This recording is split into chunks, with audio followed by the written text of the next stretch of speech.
What is going on, guys? Today I'm going to show you how to set the memory seat positions in your Dodge Durango.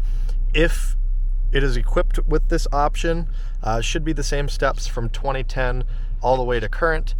Over here on the driver's side door panel, you'll see a number 1, a number 2, and an S. What you're going to do is use the side seat buttons. So you'll use your power seat adjustments, get your lumbar, the front to back, the tilt, everything set, as well as your mirror positions. You want to get everything set to how you like it.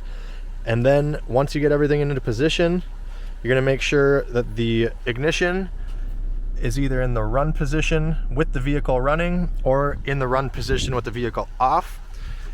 You're going to push the set button and then either the 1 or the 2 within 5 seconds of pushing the set button, and you'll get a message on the dash. I'll do it again.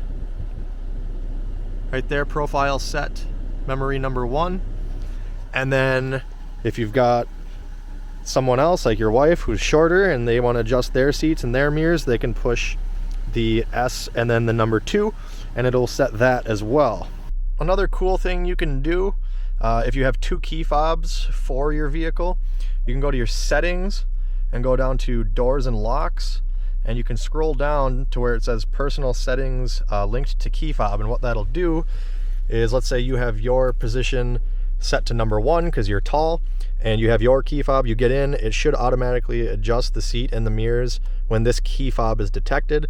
And if your short wife gets in the vehicle and she has her own key fob, it should adjust for her as well. So that's a really cool feature. And that pretty much concludes this video. If this helped you out, make sure you hit that like button, comment down below with any questions, subscribe for more videos like this, check me out on the socials. Thanks for watching, guys. Have a great day.